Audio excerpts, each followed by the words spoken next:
Basically, how this is going to work is that I'm going to go through Instagram, TikTok, and then YouTube Shorts, and then we will determine by my very scientific method which one has the best shorts for, say, a new artist. So here's the criteria that I'm going to go off of. I'm just going to go through the first 5 I see, and whatever the algorithm recommends is what I get. A 5 out of 5 is if it's a great tip and explains why that you should do this tip. A 4 out of 5 is also a good tip, but it doesn't really explain why it's good. It just kind of tells you that you should do the thing. 3 out of 5 would be, it's generally a good tip, but there are some major flaws here and there that kind of holds it back a bit. A 2 out of 5 would be, there's a lot of flaws, but there's also a lot of good things about it. So it's kind of half-half. A 1 out of 5 would be kind of bad, and a 0 out of 5 is just straight up wrong, which I don't think I'll be giving out. But let's remain optimistic, shall we? Draw poses in 33 seconds. First, you're gonna need to find yourself Everyone a likes reference drawing photo. poses. And to do that, I like to use Pinterest and search things like cool dynamic poses. Now, the trick Pinterest is very good. is to first break down the human body into extremely simple shapes and lines. Like here, I literally just use 2 simple lines for the person's legs. So don't even worry about adding any details, muscles, or outfits. Just focus on making the proportions look correct. But then once you're happy with the structure and proportions of your pose, it's just a matter of smoothing out the shapes and erasing the original sketch lines. And if you want to see a real-time video of me drawing a pose, I just posted one in my Discord server. Pretty good. Okay, let's break this down, shall we? Construction was mentioned, and that's very good. If you can somehow break down anything to its simplest shapes, you can pretty much draw everything. Now, obviously, the problem is figuring out how to break it down in the first place. If you're going to be drawing a lot of bodies, which I assume you are going to, the construction of the body is going to make it easier every time you want to draw a body. Especially if you want to draw a very hard pose, construction will make this way easier. Yeah, construction is just a really good tip for drawing anything, really. They also mentioned simple lines, also very good. I would say use those lines first and then go with construction, but you can pretty much just do whatever, so long as you know what you're doing. And I'd argue that proportions are pretty much the most important thing in anatomy, so that's pretty good. Ideally, you should be learning anatomy from the ground up. There are some steps that are skipped, like say proportioning, but you know, it's a short. Like you can't really add everything into it. So for what it is, it's pretty good. I'd say that's a solid 3 out of 5. It's a good tip, but there are some spots missing in the middle. Pretty good start.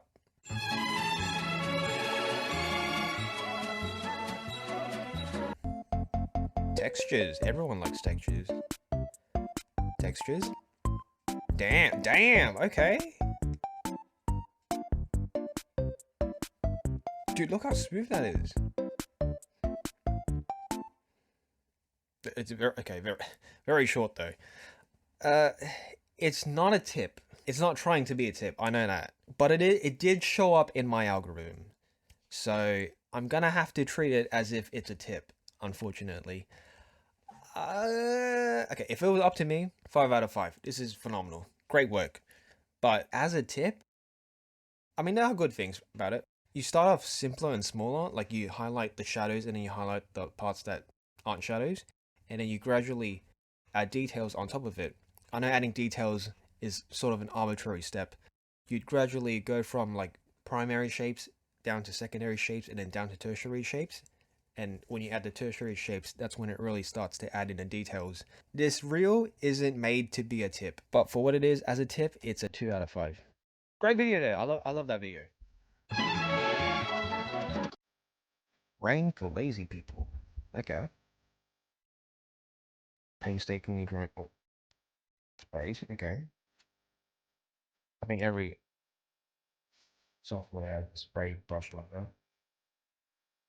What? Is that real? Oh my god. That's actually sick. What? As a tip, it's a good tip, but again, doesn't really give an explanation. I don't think you really need an explanation, to be honest, because, you know, rain falls in a direction. Obviously, you just motion blur it in a direction. But it's a really good tip. It's a really good tip. I'd say it's a 3.5 as well. So far, everything that we've seen, it's been really good. How to draw a car in perspective. Draw a horizontal line and add 2 vanishing points on it. Now draw a vertical line horizon. anywhere between the two dots and join both its ends to the vanishing points just like this. Now draw two more vertical lines around it and join them to the vanishing point, and we have a box. Stack another box on top of it just like the last time, add the wheels in perspective, and it's a car, more or less. Let's try it again, shall we? Vertical line, join them to the vanishing point, two more vertical lines, join them again, and it's a box. Stack another box on top of it just like the last time, add shadows, mirrors, and as much tiny details as you want fearlessly, because now you know.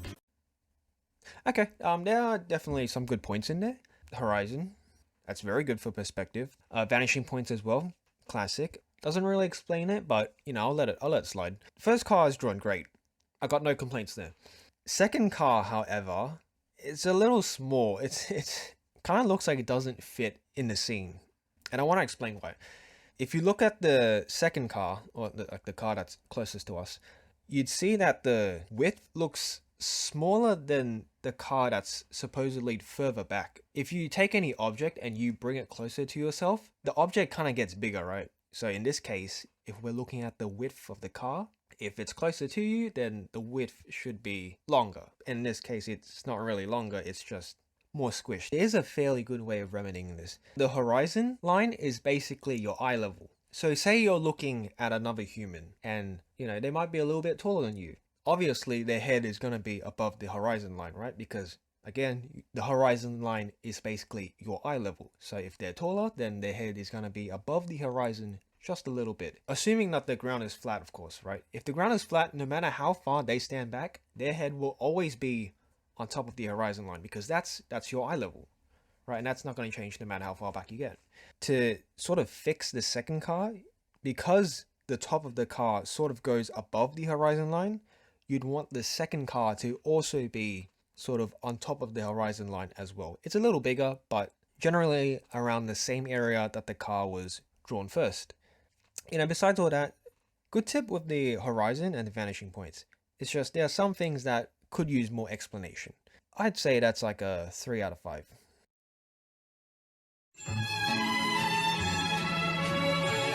Let's understand how we do composition with these 4 elements. Composition is either landscape or portrait. Place element as per horizon or eye line and rule of third grade like this. To enhance the focus of the subject, you need to have a dynamic triangle. Add optical shapes to create interest. Size variation and perspective is very important. Add background with lower significance. Add foreground overlapping object at the tangents to create depth. Foreground object should direct it to the dynamic triangle to make the focus more significant. Drop a heart if you're liking this tutorial. Dynamic triangle, I'm gonna be honest, I've never heard of that before, so can't really comment on that. Rule of thirds, okay, pretty good. Very standard composition or format, so that's good. You have 3 separate objects, but technically 2 silhouettes because the basket kind of combines with the bear. Basically what this is that you simplify the number of silhouettes in your illustrations into one. And one object is arguably easier to look at and digest than 3 objects, making it more readable for the audience. That's basically what's happening, and you want the audience to spend as little effort as possible understanding the art and more time appreciating it. This is a really good tip. Size variations, very good. Reason why that's good is because the primary shapes are able to convey the shapes very easier, right? Because they take up a lot more space. So your brain's automatically like, oh, that's a square, or oh, that's a circle, that's a triangle, whatever, right? It's a lot easier to digest and understand. Secondary shapes break down primary shapes, so it adds a lot more interest and variety in the primary shapes themselves. And for tertiary shapes, they're just there to add more details. Also, it distracts you from the fact that the primary shape is like a big triangle or whatever. Foreground, middle ground, and background, very good. Very good way of creating depth. You don't always need all 3, but still very good to keep in mind. And framing, also very good. Framing can be sort of a finicky technique to grasp because sometimes you might be framing too much and it just crops out the entire, canvas, so you might be cutting out more space than you ideally should. But it's good to expose beginners to, these techniques and ideas. So I'd say that's like a 4 out of 5. Pretty good, pretty good.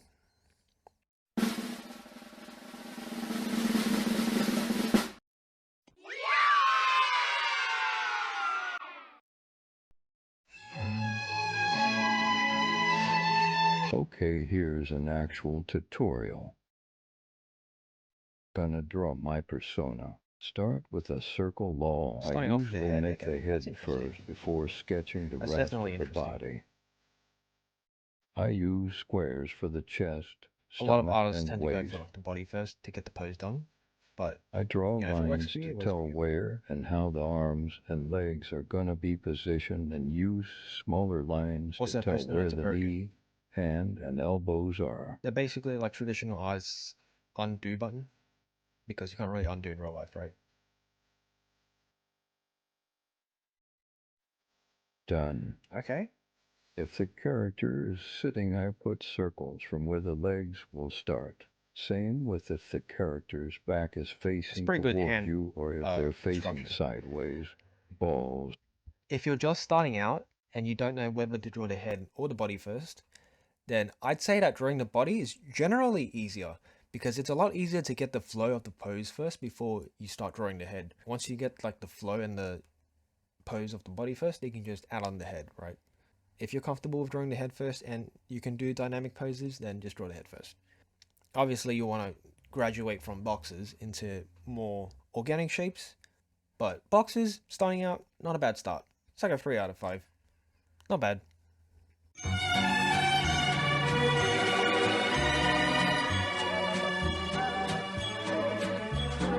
Does your sketch always looks godly awesome, but your line art always sucks? Then don't waste your time doing an awful line art. Instead, clean your sketch. If you clean it well enough, it will look so pretty. I'd say it's a good tip.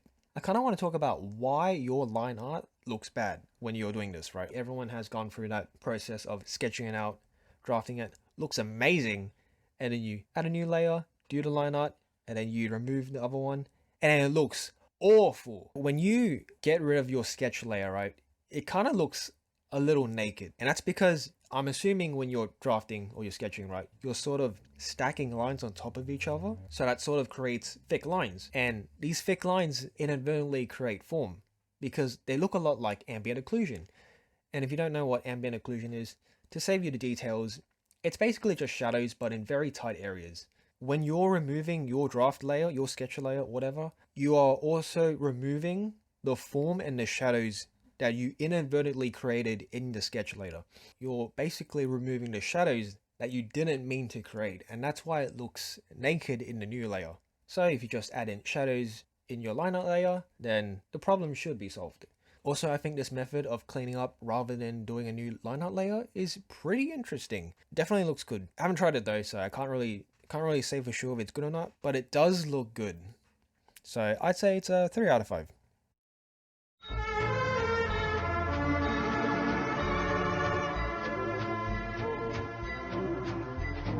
Two common mistakes: short, scratchy lines and chaotic searching lines. Usually, when done by newer artists, these types of lines express to the viewer a feeling of anxiety and a lack of confidence.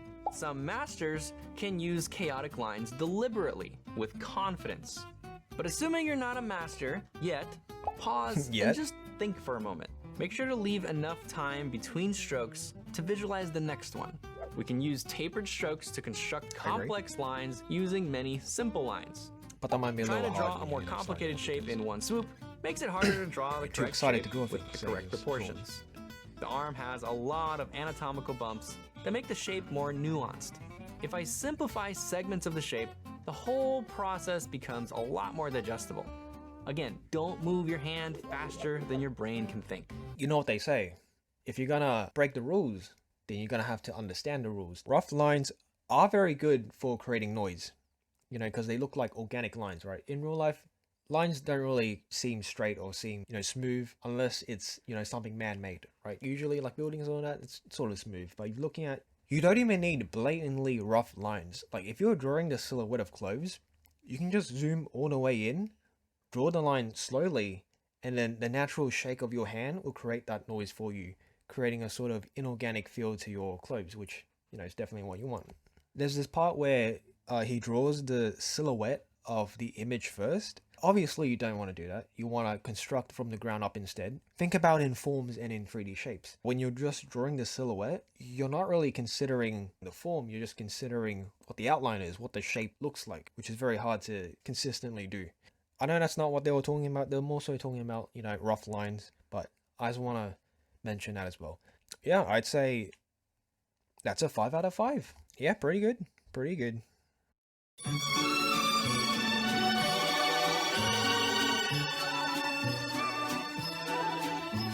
I think I just learned my favorite new coloring method, and the artist I reference is Mach Ach, and this is the illustration we will be analyzing.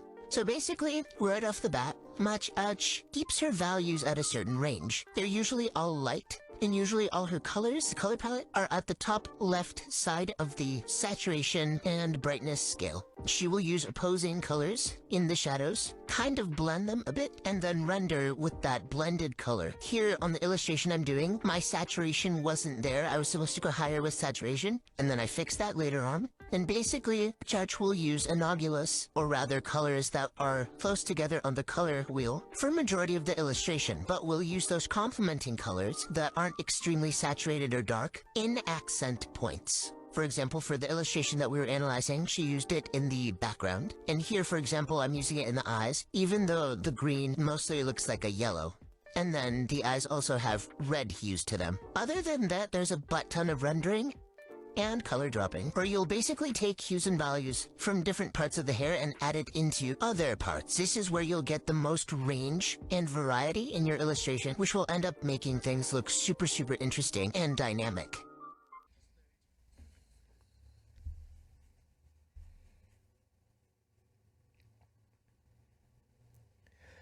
Okay, this one I'm gonna do a little differently because the short is actually not short. It's kind of long. So what I'm gonna do instead is that I'm gonna play through a section and then I'll talk about that section and then we'll keep progressively going through the video like that. First thing that I want to mention is that I think the colors that an artist chooses don't make up the bulk of an artist's art style. There are only so many colors, and from there are only so many color schemes that work. Statistically, you'd expect for a lot of artists to have the same art style, but you don't really get that, right? You get a lot of varied art styles and it's kind of hard to have two art styles look the same. So I believe it's more so how you apply the colors, or in other words, it's the brush stroke or how you render that determines most of an artist's style. Colors still matters, of course. Like you'd have some artists that don't like to work with saturated colors, or you have some that only work with bright colors, some that only work with dark colors, you know, etc, etc. But I don't think it matters as much as you might think.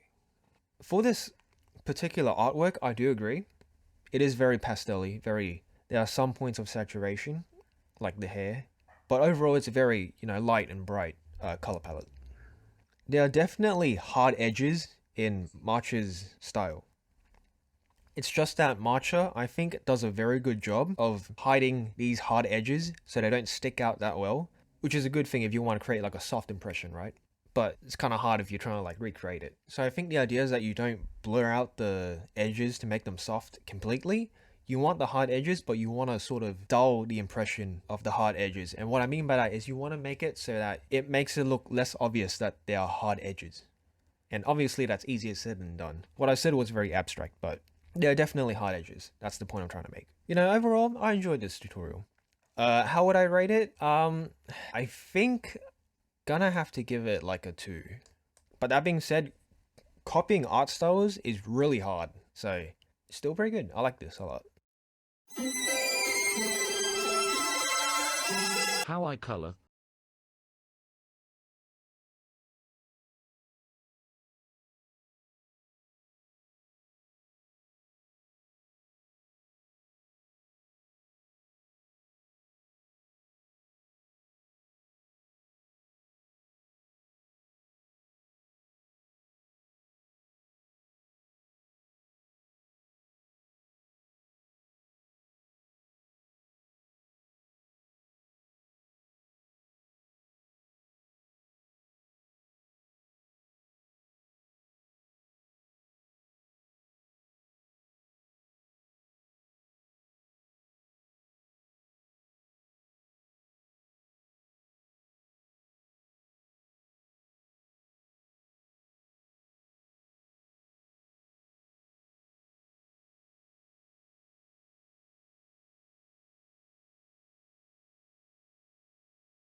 I think if you're trying to get clothes to look realistic, you're going to need both hard brushes and soft brushes, or just some way in general to get soft edges.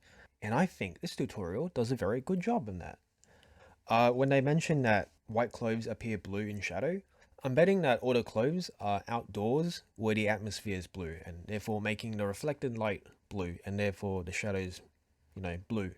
I don't think it's always blue. It's just that cool reflected light is more common, and that's why it appears to be blue more often. Also, they used light for the shirt and shadows for the skirt. So the base color for the skirt is a light color, and the base color for the shirt is a dark color. And then for the shirt, they will apply a light onto it, whereas for the skirt, they will apply a shadow onto it. Nothing wrong with that. I just like to mention that. That's really interesting.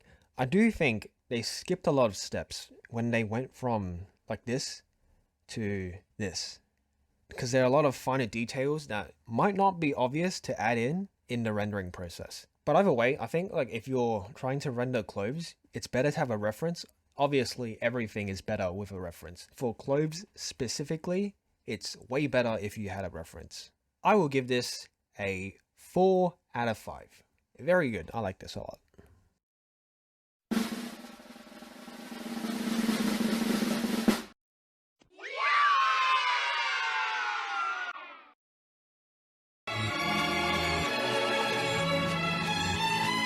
Why do so many artists draw this cross when they're drawing a face? Let's talk about it.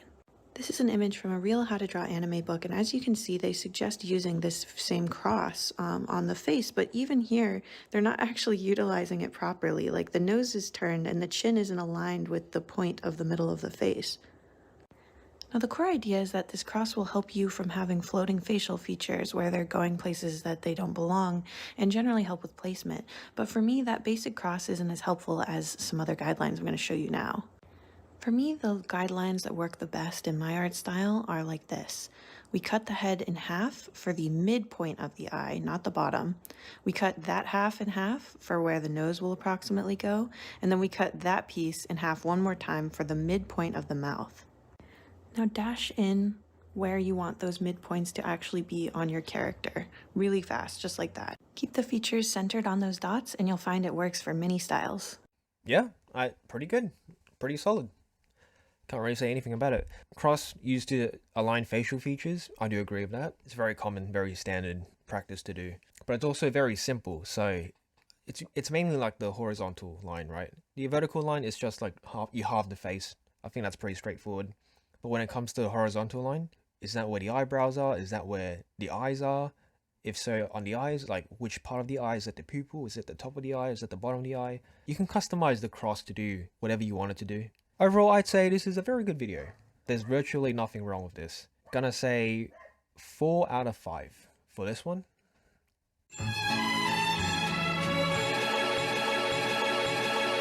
Do you hate drawing hands? I used to hate drawing them, so here are some things I've learned over the years. First off, the palm of the hand is super important. A lot of times when we think of hands, we think of the fingers, but the palm is the base for the hand, so if your base is wonky, everything else will be too. A lot of times people simplify the palm as a block shape. Honestly, I prefer this shape because it helps me better understand where to include the thumb. I used to practice just drawing the shape in different positions.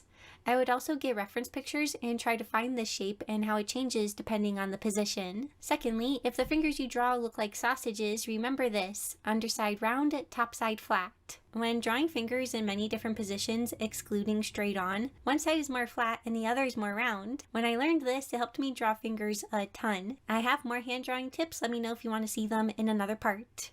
Okay, pretty good. Obviously a square is going to be easier to draw than an irregular shape. Like, it's simpler, right? It's easier to draw if it's simpler. So when you're constructing things, I would recommend that you use smaller, simpler shapes to construct the thing that you're making rather than irregular shapes. That being said, if you know what you're doing, you can skip step. But for beginners, I wouldn't suggest that you just use a square for a palm to begin with. Because if you're just drawing simpler shapes, then it's going to be a lot easier to construct in extreme perspectives rather than having to imagine irregular shape in perspective. And I know I said square to construct your hands, but it's more like a prism than an actual square. In the example here, you can see how the shape that's used for construction seems like flat. Like it's not really taking into account the form of the actual hand. It kind of seems like a flat plane, a flat shape. It'd be better if you did your constructions with 3D shapes, because not only is it easier to convey the form to the audience, but it's also easier to convey the form to you when you're inevitably going to have to draw over the sketch. So I'd say this is a 3 out of 5. Pretty good. You need to try this coloring technique. First, base colors. Make a new folder and put all the layers inside. Create a new layer on top and turn on clipping. Set the layer to multiply. Choose any color you want. It depends on the atmosphere you want. Is that the color the entire illustration and adjust the opacity. Create another layer, turn on clipping, and set the layer to add. Start painting the light. I like to put an orange-like color on the hair, some light on the nose and cheek. Okay. After that, make another layer, clip it, and set it to add. Now airbrush the light parts with a saturated orange. On a new layer set to add, fill the entire illustration with saturated orange. Erase some areas. Add some bounce light on the opposite side of where the light is coming from. Final result. Blending modes.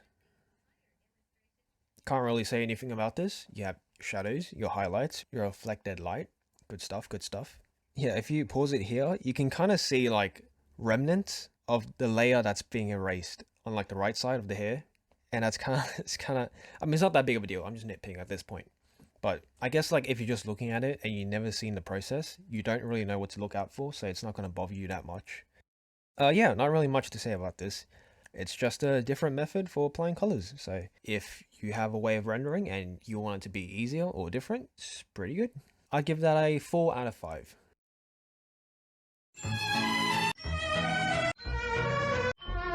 Scared of drawing hands. Well, I'm here to help. So the first thing I like to focus on is the shape of the palm of the hand. Remember that this changes depending on the viewing angle. The second thing is the angle of the fingers. Look at them in relation to one another. Find the angle of the thumb and its relationship to the rest of your hand. I like to begin my drawings by laying down the shape of the palm. The overall shape of the fingers come next, and then I start isolating the shapes for each individual finger. Always work from the big shapes down to the smaller details. You can see I do a lot of construction lines between knuckles and joints. This is just to get a sense of the relationship between these different elements. Always remember that practice is key. Your first hand drawings will look like AI art, but trust the process, do your studies, and they'll get better with time. Hope this helped you guys out. Follow me for more art tips. Focus on the palm first, and then focus on the palm first. That's very good. It's very good. You want to focus on the base first and then draw in the fingers, because that's a lot easier, right? You go from primary shapes down to secondary shapes. Angle was also mentioned, angle of the fingers specifically. I would say to focus more on the angle of the knuckles, because with the fingers, the position of your fingers can be independent from one another. They don't affect each other. You can position them however way you want, and the other fingers don't really have to follow the same position. But with your knuckles, they're all kind of dependent on each other. I think focusing on the angle of your knuckles is a lot more consistent, say, compared to the fingers, right? But if you're drawing like your fingers completely straight or something like that, or if they're aligned, then I would say using the fingers is pretty good. And another thing, this isn't really relevant to the short, but proportion your fingers as well.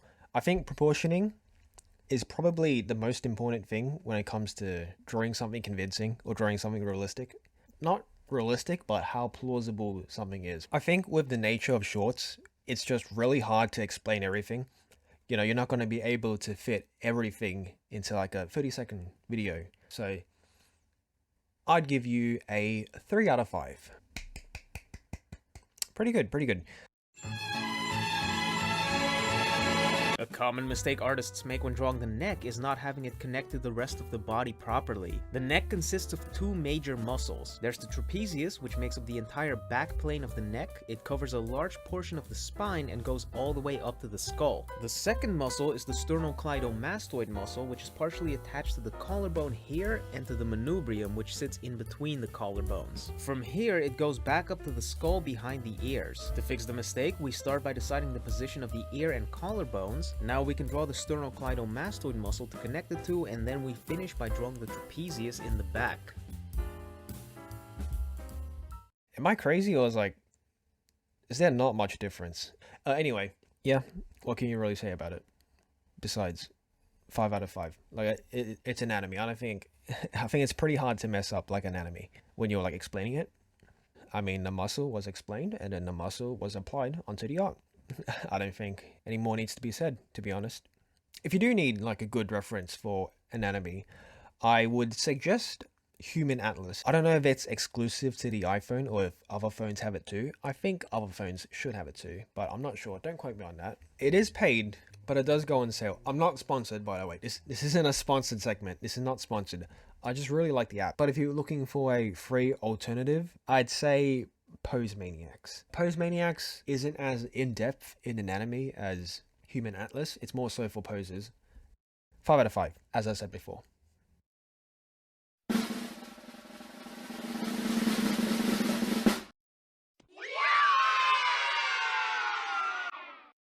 So tallying up the results by this metric, YouTube Shorts are better. Does this mean anything? I don't think so, because I've only done this experiment once, and I think that the scores are so close, it doesn't really matter which platform you choose to watch your shorts on.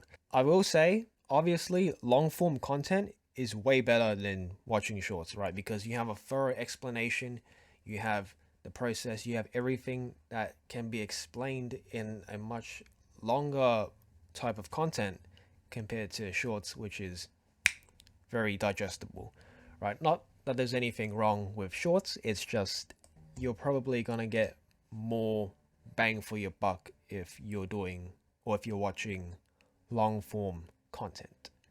Take out of this experiment what you want. Do you think the platform that you watch it on doesn't matter when it comes to quality? Do you think it does? Do you think long form is better than short form? Or do you think? That about wraps it up for this experiment. If you have another experiment that you think could be worth exploring, then let me know. Good luck with your art journey.